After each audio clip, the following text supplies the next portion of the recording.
What's going on, you guys? It's that time of the week, the weekly recap. It is May 24th, 2026. Let's get right into it, you guys. Okay, so THORChain is still paused. We're having some pretty consistent volume, which is zero, unfortunately. But we got some good news on that front. But first, before we get into the pause and what we're going to do, just a reminder, you guys, there are still sites. We did this last week. This is still here. The THORChain launches recovery portal after 10. This is nonsense. This is nonsense. Okay. There's still some scam attempts out there. Please be smart, be vigilant, call them out. We're still working on it, trying to get these down. But it's ridiculous that this is still up. I mean, what in the heck? You know, how compensation will work here. This is the article on this one site. This is so bad. Get rid of this, you guys, please. Sir, you need to remove that article right away. Terrible. Very bad. I don't know if they use AI, but it's pretty clear that there is no compensation mechanism. So we'll keep trying, you guys. Keep staying vigilant, and thank you to the individuals who have pointed out these links that are just being malicious, ridiculous. So let's get on to the crux of the matter here, guys. So we have ADR 28. Again, this is the recovery regarding the exploit. So Chad and Kenton had an analysis part 2 on Tuesday, and then it was followed on Thursday, of course. And I'm going to link these two discussions together.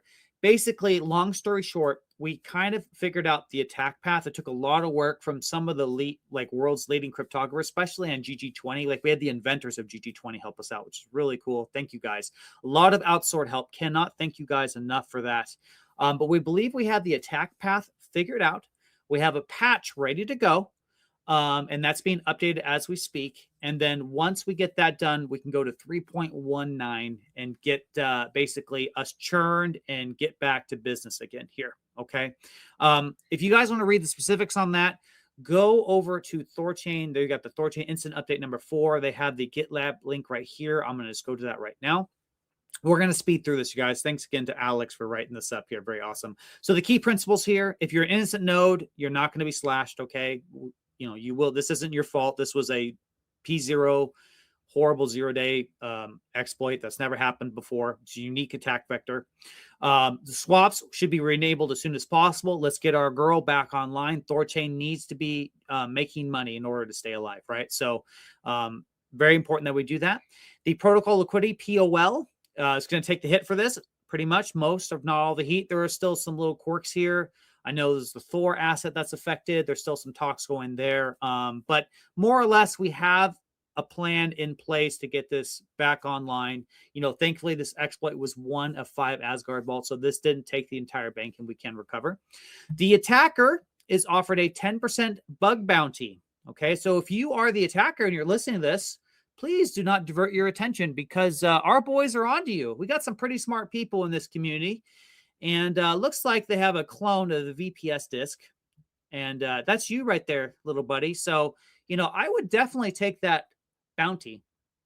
I really would, because, it's just a little bit of work, and we can figure out exactly where your IP is and locate you and figure it out. And that would not be very well for you. So I think the 10% offer on the table is very generous. And if that makes you nervous, it should. So I would take the offer. Okay.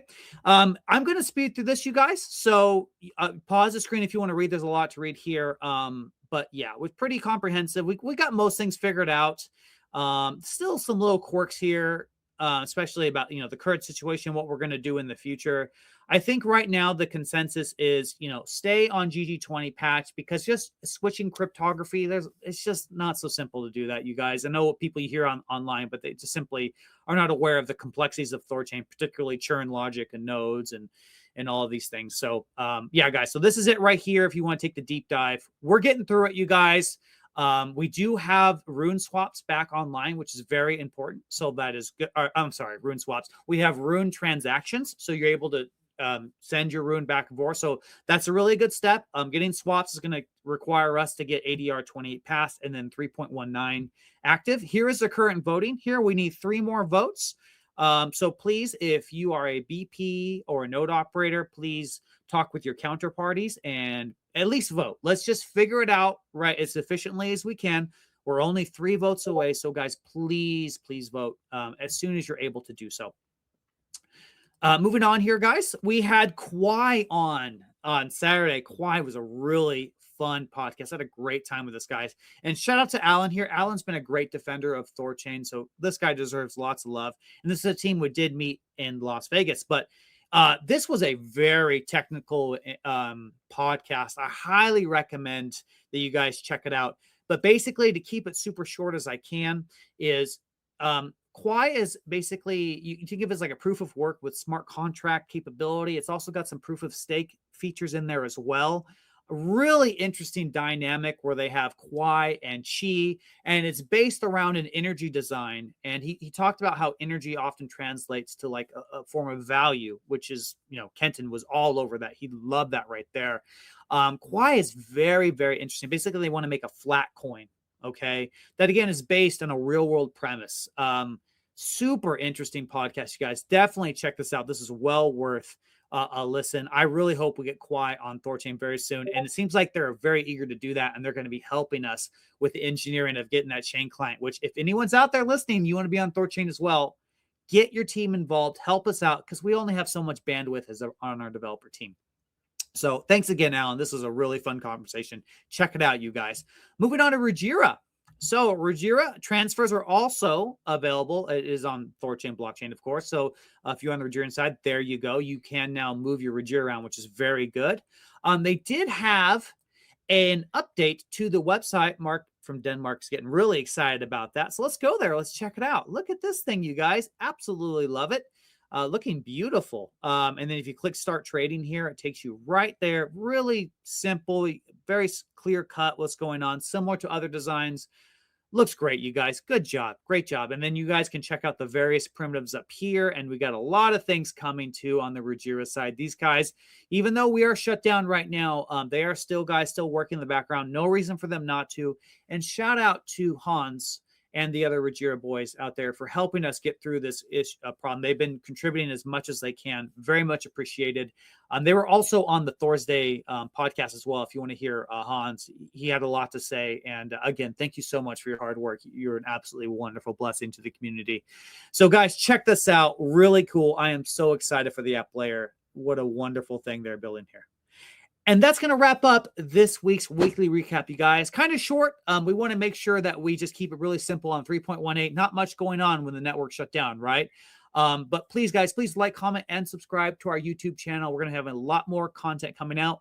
We may do a podcast if there is some developments being made at any point next week. We just kind of, if something interesting happens or we have an interesting milestone, we'll just fire one up. Okay, guys? So keep an eye out for that. Always remember, this is not investment advice, so do not take any information. This is all information, educational purposes only, guys. Thanks for hanging out with us. We will see you again soon. Take care. Bye-bye.